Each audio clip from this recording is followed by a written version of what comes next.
The peaceful worlds of the Kepler Coalition had not known war for 300 years.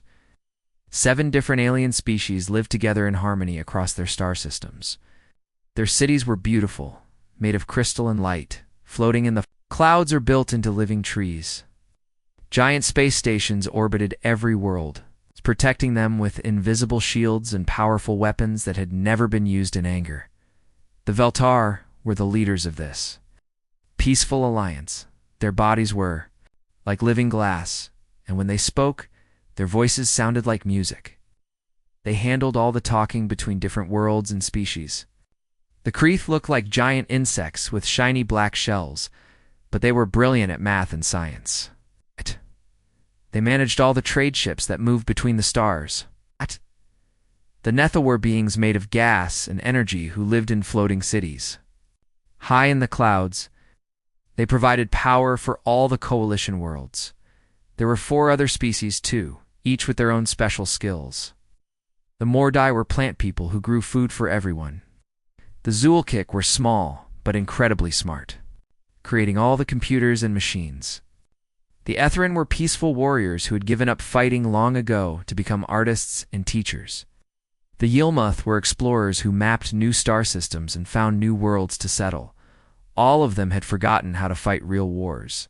They had machines to protect them and computers to solve their problems. When they disagreed about something, they talked it out in great meetings where everyone got to speak. Their weapons were clean and precise, designed to disable rather than destroy. They believed that intelligence and cooperation could solve any problem. They were wrong. The attack came without warning from the dark space between the stars. The Void Swarm appeared like a nightmare made real. Their ships were black and twisted, covered in spikes and strange growths. They moved together like a single living thing, thousands of vessels acting as one mind. The Coalition sensors had never detected them because they traveled through dimensions that peaceful scientists had never explored. The first orbital station to die was above the Veltar homeworld. The swarm ships surrounded it in seconds, their weapons cutting through shields that had protected the planet for centuries. The station's crew tried to fight back, but their clean energy weapons barely scratched the enemy's dark hulls. Within minutes, the massive structure was torn apart, its pieces falling toward the crystal cities below like burning stars. The same scene played out across 7 star systems. The Kreeth's mathematical precision meant nothing when the enemy ignored all known laws of physics. The Nethaless energy beings tried to hide in their cloud cities, but the swarm hunted them down with creatures that fed on pure energy. The Mordai's living trees screamed as metal parasites burrowed into their roots. Admiral Thalvik had been attending a poetry reading when the attack began. His crystalline body normally glowed with soft blue light, but now it flickered between colors as panic and horror washed through him. He rushed to the Coalition's emergency command center, a massive underground facility that had been built centuries ago, but never used for actual war. The command center was chaos. Aliens from all 7 species worked frantically at their stations, their different languages creating a babel of fear. The main screens showed the destruction happening across Coalition space. Orbital platforms exploded in brilliant flashes. Cities burned. Refugee ships fled in all directions, but many were caught and destroyed by the pursuing swarm. "Sir, we've lost contact with the outer colonies," reported his aide, a young Veltar named Kyle Sith. Her crystal body was nearly transparent with fear. "The swarm adapts to our defenses faster than we can deploy them. Every time we change our shield frequencies, they adjust their weapons. Every time we try a new battle formation, they counter it immediately." Thalvik watched the screens in growing horror. The swarm ships moved with impossible coordination. When one vessel learned something new, they all learned it instantly. Their weapons evolved in real time, becoming more effective with each passing minute.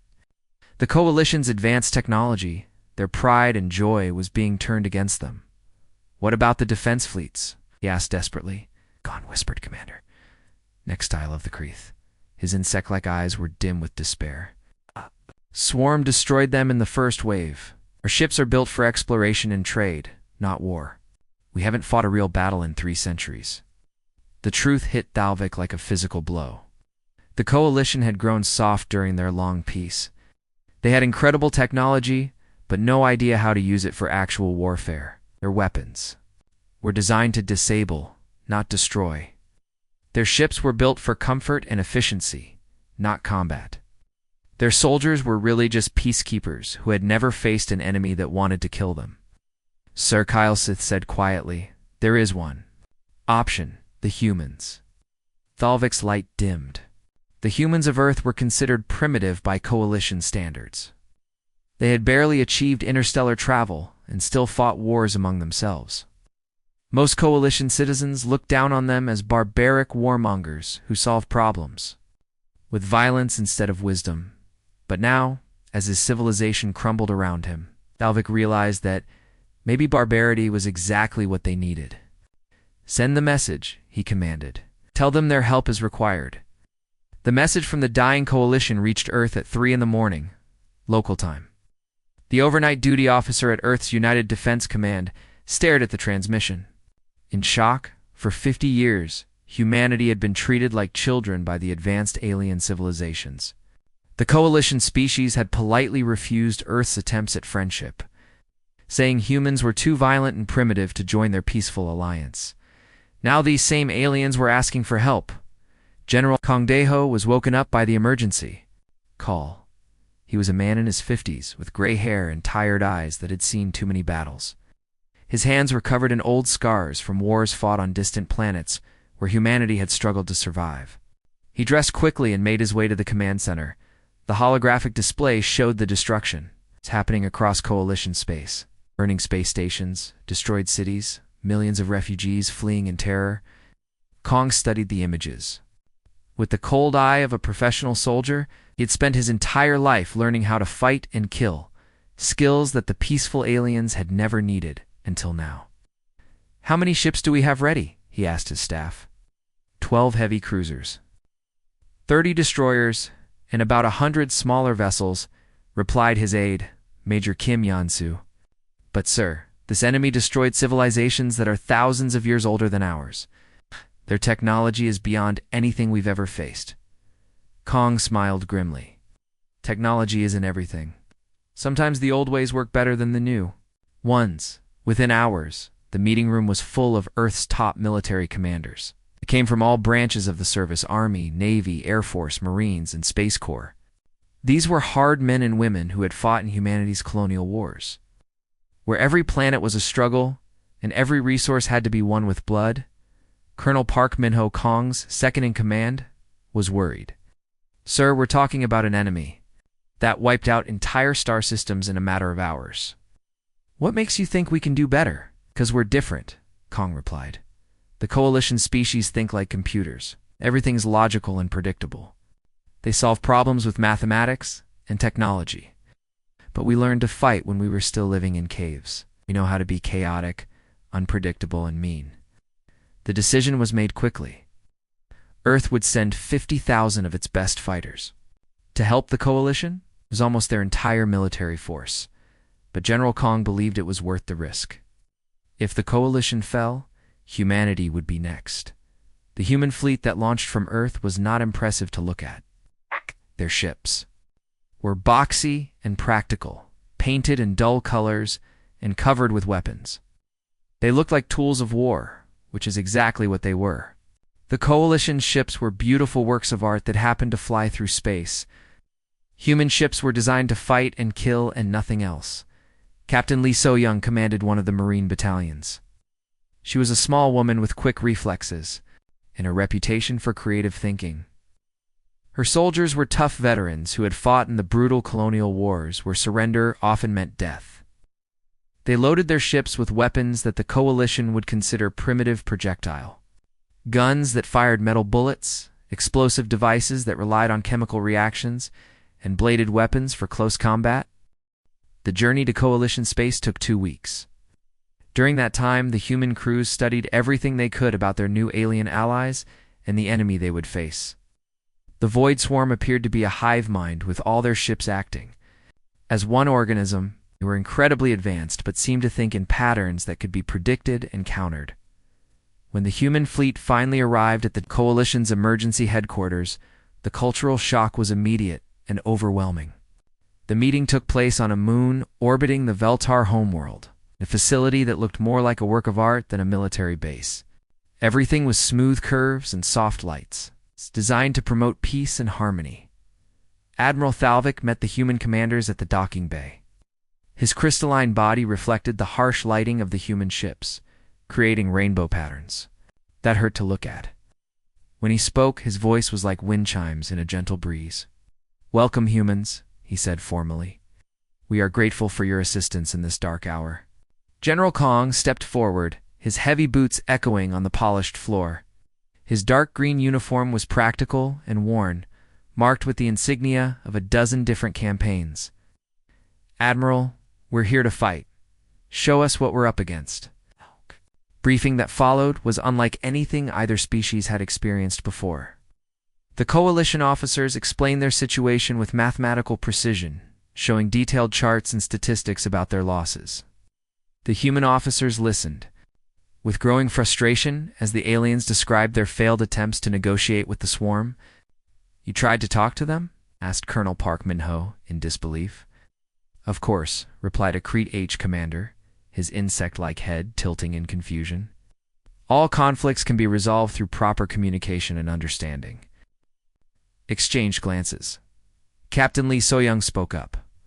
"Sir, with respect, you can't negotiate with something that wants to eat you. Sometimes the only language bullies understand is violence." The Coalition officers recoiled at her words. Violence was something they had moved beyond centuries ago. But as they looked at the humans, scarred, hard-eyed, and completely unafraid, they began to understand that maybe their peaceful philosophy wasn't enough to save them. The real shock came when the humans demonstrated their weapons. In the facility's testing range, they showed off guns that fired solid metal projectiles, explosives that relied on chemical reactions, and bladed weapons designed for hand-to-hand combat. To the Coalition aliens, these weapons seemed brutally primitive. "These are thousands of years old in design," observed Dr. Velinara, an ethyl scientist whose gaseous form shimmered with confusion. "Why do you still use such crude tools?" Sergeant Kim Ji-woo, a demolitions expert with scarred hands and a crooked smile, hefted his rifle. "Because they work. Your energy weapons are pretty, but sometimes you need something simple and mean to get the job done." The first joint planning session was a disaster. Coalition officers wanted to create elaborate strategies based on computer models and mathematical projections. The human officers wanted to scout the enemy, find their weak points, and hit them hard and fast. The two approaches seemed completely incompatible. It was Captain Lee So-young who finally broke the deadlock. "Look," she said, standing up in the middle of the heated discussion, "you're all thinking like this is some kind of chess game. But war isn't chess. War is chaos. And chaos is something we humans understand very well." She walked to the holographic display showing the swarm's attack patterns. They move like a machine, all coordinated and precise. But machines can be broken. You just have to find the right way to hit them. Admiral Thalvik's crystalline form flickered with uncertainty. "But how do we fight an enemy that adapts to our every move?" "Simple," replied General Kang. "We don't give them time to adapt. We hit them fast, hard, and from directions they don't expect. And when they start to figure us out, we change everything and hit them again." The Coalition officers looked at each other in confusion. This went against everything they had learned about conflict resolution. But as they watched the confident faces of the human warriors, they began to understand that maybe there was more than one way to solve a problem. The alliance was born not from friendship, but from desperate necessity. The Coalition had the technology and resources. The humans had the knowledge and willingness to fight. Together they might have a chance to stop the Void Swarm, but first they had to learn to work together. And that would prove to be almost as difficult as fighting the enemy itself. The first battle between humans and the Void Swarm was supposed to be a simple rescue mission. A Coalition mining station had been captured 3 days earlier, and the enemy was using it as a forward base. The plan was straightforward. A combined force of human Marines and Coalition security forces would retake the station and save any survivors. Everything went wrong from the very beginning. The coalition forces moved with mathematical precision, just like they had been trained. Their formation was perfect, their timing exact, and their equipment worked flawlessly. The human Marines tried to follow the alien battle plan, but it felt wrong to them. Too neat, too predictable. Too much like a training exercise. The Void Swarm was waiting for them. As soon as the combined force entered the station, enemies sprang their trap. Every corridor the Coalition computers had calculated as safe turned out to be filled with swarm warriors. Every route that seemed logical was blocked or mined. The aliens' careful plan fell apart in minutes as their soldiers were cut down by enemies who seemed to know exactly where they would be. Captain, Lee So-young watched in horror as her Coalition allies were slaughtered. The crystalline Veltar, soldiers shattered like glass under the swarm's twisted weapons. The insect-like Kreeth warriors, despite their tough shells, were overwhelmed by enemies that moved faster than their careful calculations could process. "Fall back," she shouted to her Marines. "This is a trap." But Sergeant Kim Ji-woo had a different idea. He was a demolitions expert who had learned his trade in the brutal colonial wars where there were no rules and no mercy. While everyone else was following the retreat order, he slipped away down a maintenance tunnel that wasn't on any of the station's official maps. 20 minutes later, a massive explosion rocked the entire station. The waste processing center, located in the heart of the facility, erupted in a fountain of fire and debris. The blast took out the main power grid and opened huge holes in the station's hull. Emergency alarms screamed as atmosphere began venting into space. In the chaos that followed, the swarm's perfect coordination broke down. Their warriors scrambled to deal with the unexpected disaster, abandoning their carefully planned ambush positions. The human and coalition forces, instead of retreating, suddenly found themselves facing confused and scattered enemies. "Now," Captain Lee shouted, leading her Marines in a charge through the smoke and debris. The swarm warriors, expecting a logical and predictable attack, were caught completely off guard by the sudden assault through what should have been an impassable obstacle.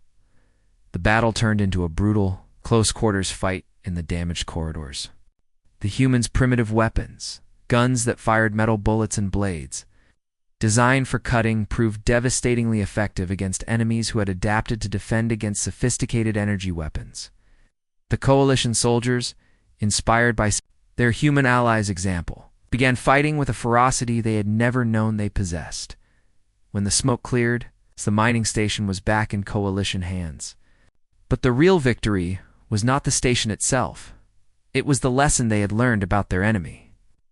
The swarm expects logical approaches, Sergeant Kim explained to a gathering of shocked Coalition commanders. His uniform was torn and covered in alien blood, but his eyes were bright with understanding.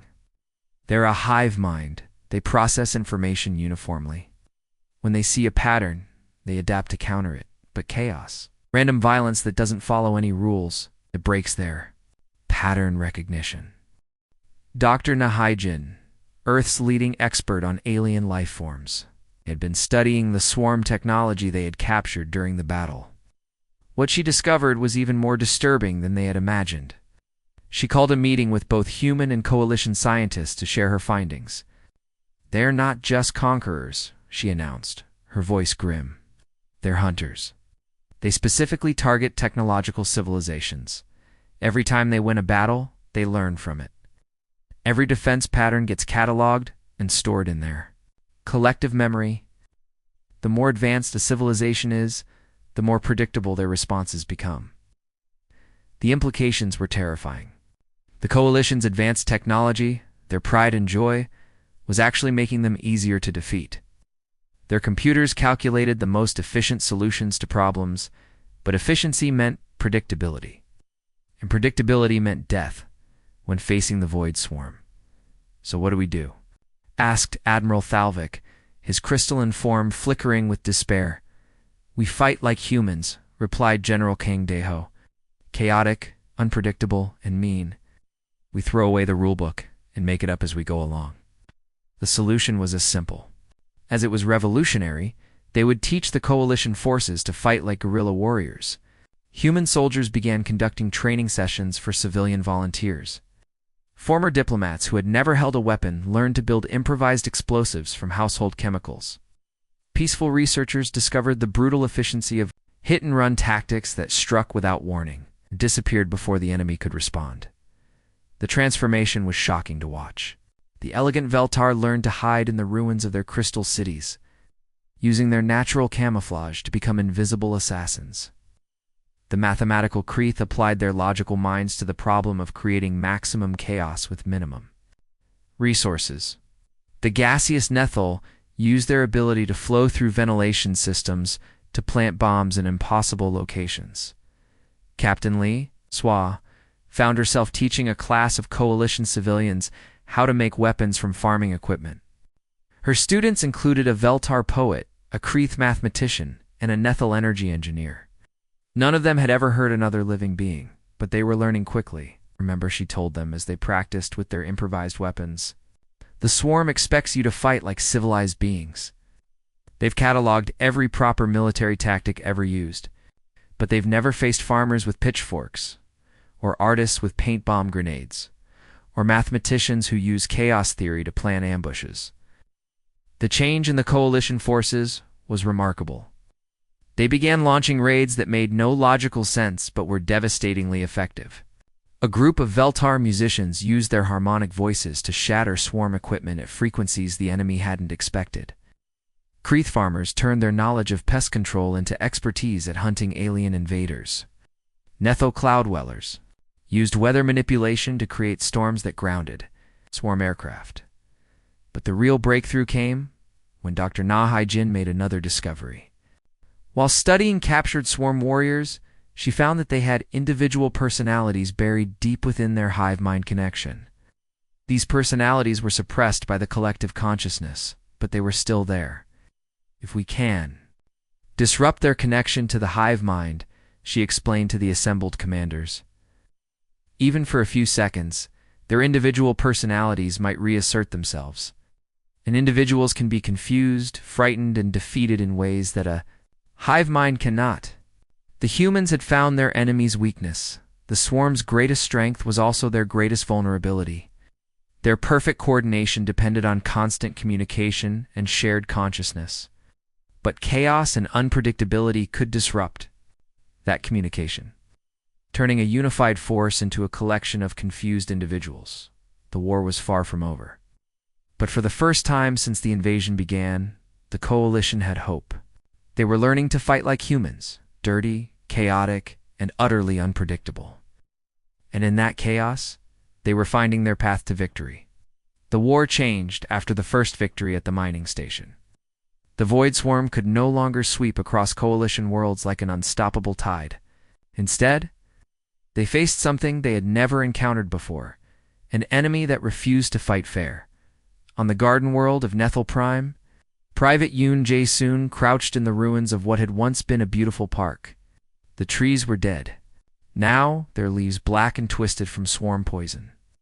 The air itself was thick with toxic fumes that would kill most life forms within minutes. But Yoon had learned to work with allies who didn't need to breathe. 3 Nethel resistance fighters floated beside him, their gaseous forms barely visible in the dim light. They had been artists before the invasion, poets who painted with clouds and musicians who composed symphonies from wind patterns. Now they were saboteurs, using their natural ability to flow through any opening to strike at the enemy's infrastructure. The main power conduit runs through the processing plant, whispered Velenith, the team leader. Her voice was like steam escaping from a kettle. If we can damage it, the entire sector will lose power. Yoon checked his weapons one more time. His rifle was loaded with explosive rounds, and his belt carried enough grenades to level a small building. The Nethel couldn't carry solid weapons, but they could carry chemical compounds that became deadly when mixed with their natural gases. Remember, the plan, he said quietly. You 3 flow through the ventilation system and plant the charges. I'll provide covering fire if anything goes wrong. We meet back here in 30 minutes. The Nethel dissolved into mist and disappeared into the air intake vents. Yoon settled down to wait, his eyes scanning the area for any sign of swarm patrols. The enemy had learned to fear these small-scale attacks. But they couldn't guard everything at once. 20 minutes later, the processing plant erupted in a series of explosions that lit up the poisoned sky. The swarm's perfect coordination system depended on constant communication, and cutting the power lines disrupted their network across the entire continent. In the darkness that followed, dozens of other resistant cells launched their own attacks, striking at targets that were suddenly vulnerable. Meanwhile, on the crystal world of Veltara, Lieutenant Choi Yunji was teaching a very different kind of warfare. She stood in the ruins of what had once been a magnificent library, addressing a group of coalition civilians who had volunteered to fight back against the occupation. Her students were architects, engineers, and city planners who had spent their lives creating beautiful buildings. Now she was teaching them to turn their creations into weapons. "The swarm moves through your cities like they own them," she explained, pointing to a holographic map of the area. "They use the main roads, the central plazas, the logical routes that make sense to their hive mind. But you built these places. You know every hidden passage, every structural weakness, every system that keeps them running." An elderly Veltar architect named Kyle Varen raised his hand. His crystalline body was cracked with age, but his mind was still sharp. "Lieutenant, we built these structures to last for centuries. How can we use them as weapons?" Choi smiled grimly. "By making them do what they were never designed to do. You know which support beams are critical, which power systems are vulnerable, which passages can be sealed to create traps. The swarm expects resistance from soldiers. They don't expect the buildings themselves to fight back." Over the following weeks, the crystal cities became a nightmare for the occupying forces. Bridges collapsed at precisely the right moment to trap swarm patrols. Building systems were rewired to create deadly electrical traps. Entire sections of the city were turned into mazes where the enemy could be led into ambushes and eliminated. The most devastating example came when a swarm command unit took over the central government building. The Veltar resistance fighters, who had built it 50 years earlier, knew exactly which walls were decorative and which were load-bearing. They removed 3 carefully chosen support beams, causing the entire structure to collapse on the enemy commanders. The building's destruction looked like an accident, but it eliminated a key node in the swarm's command network. But the real turning point came in the Kepler system's asteroid belt, where the swarm had established a major command center. The facility was built inside a hollowed-out asteroid, protected by layers of shields and automated defenses. It was from this base that the enemy coordinated their attacks across 3 star systems. Major Han Seokajin studied the intelligence reports. With growing frustration, the facility was too well defended for a conventional assault. Even if they could get past the outer defenses, the swarm would have time to destroy any valuable information before retreating. "We need to get inside their command center," he told his assembled team, not just to destroy it, but to capture their data systems. "If we can learn how they coordinate their attacks, we might be able to turn their own tactics against them." The mission was suicide, and everyone knew it. Han's team consisted of 12 human special forces soldiers and 8 coalition volunteers. They were the best fighters available, but they were going up against thousands of swarm warriors in a fortress that had never been breached. "Sir," said Sergeant Kim Biora, his demolitions expert, "even if we get inside, the odds of getting out alive are basically 0. "I know," Han replied quietly, "but the intelligence we can gather might save billions of lives. Sometimes the needs of the many outweigh the needs of the few." The team spent 3 days preparing for the mission. They loaded their ship with enough explosives to destroy the entire asteroid, but their real goal was the data core at the heart of the facility. If they could access the swarm's communication systems for just a few minutes, they might learn enough to change the course of the war. The assault began at dawn on the 4th day. Han's ship approached the asteroid disguised as a refugee vessel, broadcasting fake distress signals. The swarm took the bait, opening their hangar bay to capture what they thought were fleeing civilians. The battle that followed was brief but vicious. The human soldiers fought with the desperation of men who knew they were going to die. Their coalition allies used every trick they had learned about guerrilla warfare. They carved a path through the asteroid's corridors, leaving destruction. In their wake, Han reached the command center with only 3 of his team still alive. The swarm's data systems were unlike anything they had ever seen, but Dr. Yilseth, Kreeth computer expert, managed to access the network in the final moments before the facility's defenses overwhelmed them.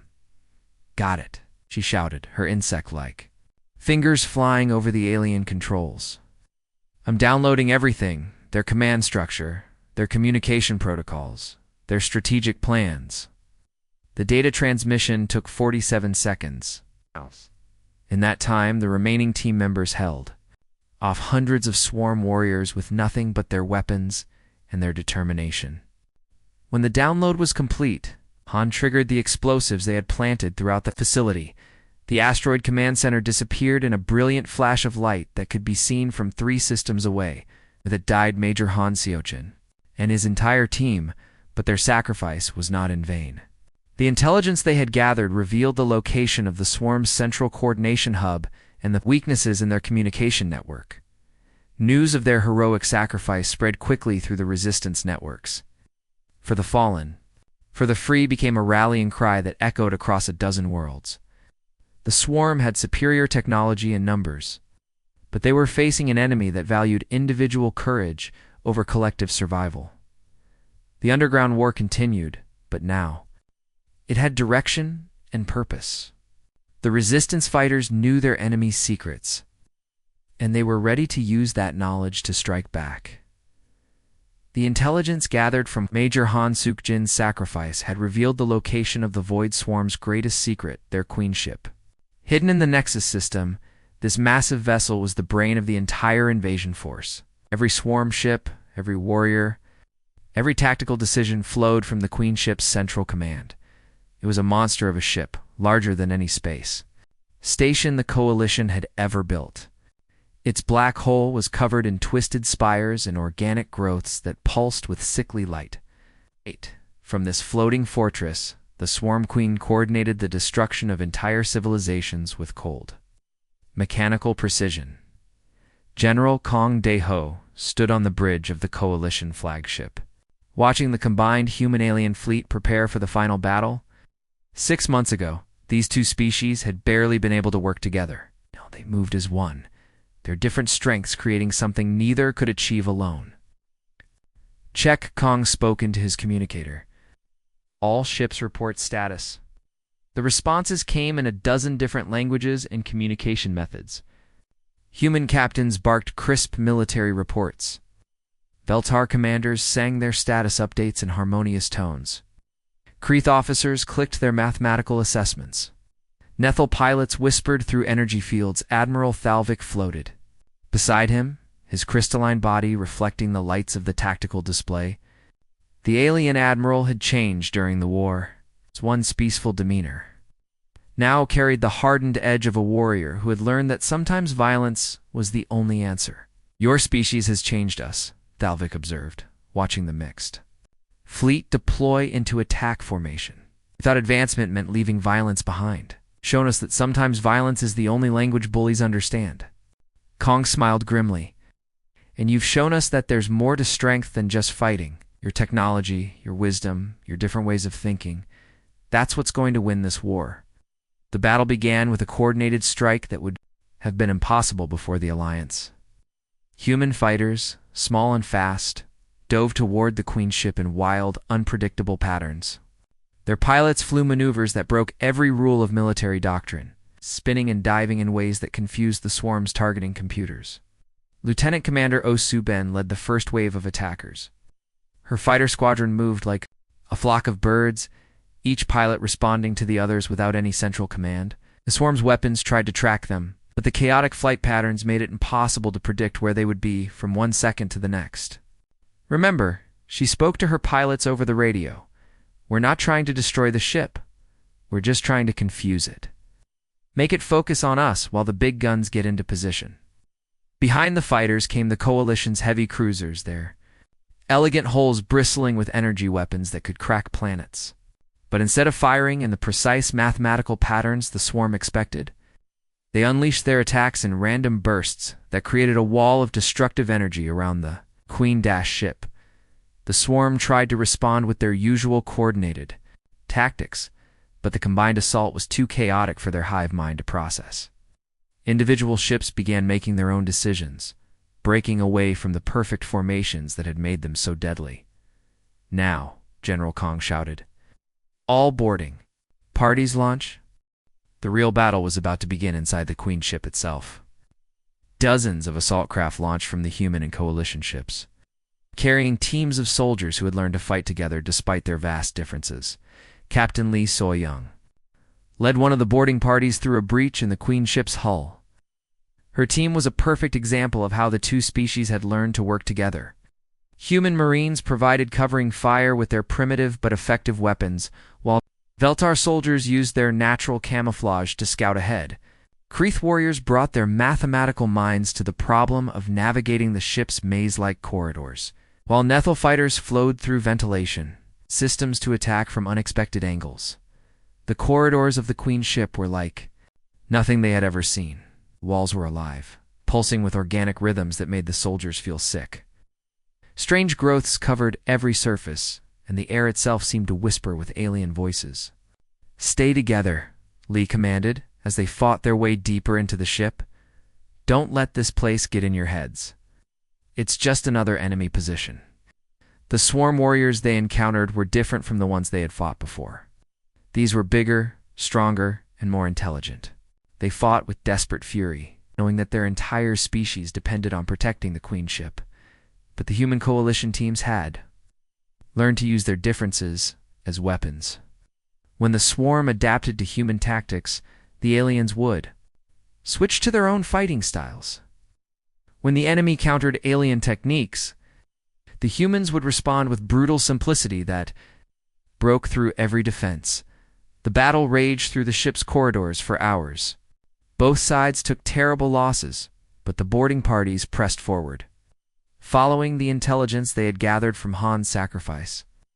They knew where the ship's central command was located, and they fought their way toward it with grim determination. The final confrontation took place in the heart of the Queen ship, where the Swarm Queen herself waited. She was a creature of nightmare, part machine, part living organism, connected to her ship by thousands of cables and organic tubes. Her mind was the center of the entire swarm network, processing information from millions of warriors across the galaxy. "Cannot stop us," she spoke in a voice like grinding metal. "We are perfection. We are unity. We are inevitable." Captain Lee stepped forward, her rifle trained on the creature's central mass. "You're wrong. Unity isn't about being the same. It's about being different and choosing to work together anyway." The Queen's destruction was both simple and devastating. Lee's explosive rounds, designed centuries ago by human engineers, tore through alien biotechnology that had evolved for millions of years. The creature's death scream echoed through the ship's corridors as her connection to the swarm network was severed. Across the galaxy, the effect was immediate and catastrophic for the swarm. Without their queen's guiding intelligence, individual ships began drifting aimlessly through space. Warriors who had never thought for themselves suddenly found their minds empty and confused. The perfect coordination that had made them unstoppable collapsed into chaos. The war was over in a matter of hours. Swarm forces throughout coalition. Space simply stopped fighting. Some ships exploded as their confused crews accidentally damaged critical systems. Others drifted until they ran out of power. A few small groups managed to escape into deep space, but they were no longer a threat to anyone in the aftermath. As rescue ships pulled survivors from the wreckage of the Queen ship, the Coalition began the long process of rebuilding. But this time, they weren't just rebuilding their cities and space stations. They were rebuilding their entire way of thinking. First Integrated Military Academy was established on Velterra Prime, where the Crystal Cities had been rebuilt stronger than before. Human and alien cadets learned to fight side by side, their different abilities creating tactical possibilities that neither species could have achieved alone. General Park Minho, promoted after the war's end, stood before the Academy's first graduating class. The cadets were a mix of species, humans with their fierce determination, Veltar with their artistic creativity, Kreeth with their mathematical precision, and Nethel with their fluid adaptability. Today marks not just our victory over the swarm, he told them, but our victory over our own limitations. We learned that strength comes not from uniformity, but from the chaos of different minds working toward the same goal. The skies above. The Coalition worlds were clear now, protected by orbital stations that combined human engineering with alien technology. The new defense systems were deliberately chaotic, using random patterns and unpredictable responses that would confuse any future enemy that relied on logical thinking. And in the command centers of those stations, soldiers of multiple species stood ready to defend their shared future. They had learned the most important lesson of all, that diversity was not a weakness to be overcome, but a strength to be celebrated. The war had ended, but the alliance it had forged would last forever. Humanity had found its place among the stars, not as conquerors, but as protectors of a galaxy where being different was the greatest strength of all.